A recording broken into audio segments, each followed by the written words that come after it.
संघवाद परिचय। पिछली कक्षा में हमने गौर किया था कि शासन के विभिन्न स्तरों के बीच सत्ता का ऊर्ध्वाधर बंटवारा आधुनिक लोकतंत्रों में सत्ता की जिम्मेदारी एक आम रूप है। इस अध्याय में हम सत्ता के बंटवारे के इसी स्वरूप पर विचार करेंगे। इसे आमतौर पर संघवाद कहा जाता है। इससे ही एक लोकतांत्रिक व्यवस्था के अंदर में भारत के संघवाद के सिद्धांत एवं व्यवहार को समझाने की कोशिश की गई है। संघीय ढांचे से संबंधित संवैधानिक प्रावधानों पर चर्चा के बाद इस अध्याय में संघवाद को मजबूत करने वाली नीतियां और राजनीति का विश्लेषण किया जाएगा।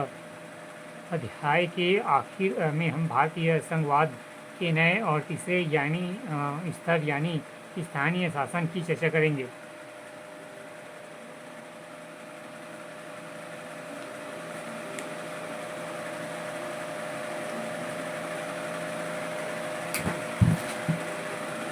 संघवाद क्या है, आइए एक बार फिर पिछली कक्षा में दिए गए बेल्जियम और श्रीलंका के अंतर पर गौर करें। आपको याद होगा कि बेल्जियम के संविधान में जो प्रमुख बदलाव किए गए उनमें केंद्रीय सरकार की शक्तियाँ की कमी भी एक था और अधिकार प्रांतीय सरकारों को दिए गए। बेल्जियम में उसे पहले से प्रांतीय सरकारें थी, तब भी उनकी अपनी भूमिका थी, अपने अधिकार थे, पर ये अधिकार उनको केंद्र द्वारा दिए गए थे और उन्हें केंद्रीय सरकार पास भी ले सकती थी। सन 1993 में कुछ बदलाव हुए और प्रांतीय सरकारों को कुछ संवैधानिक अधिकार दिए गए। इन अधिकारों की प्रांतीय सरकारें अब केंद्र पर निर्भर नहीं रही।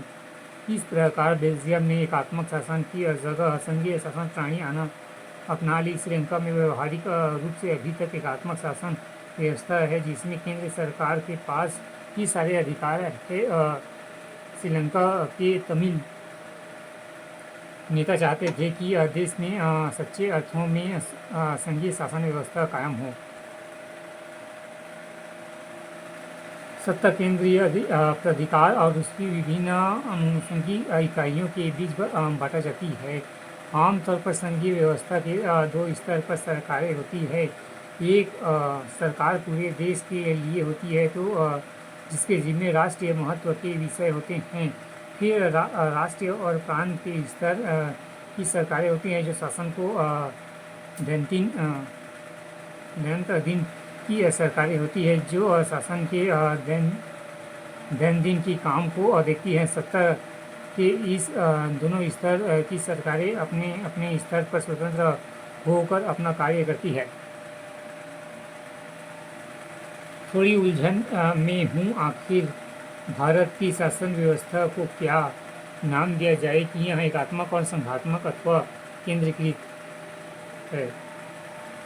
हालांकि दुनिया में 193 देशों में से केवल 25 में संघीय शासन व्यवस्था है, लेकिन इन देशों में दुनिया की 40% जनसंख्या रहती है। दुनिया के अधिकतर बड़े देश संघीय हैं। क्या आप मानचित्र में इस नियम के अपवाद ढूंढ सकते हैं?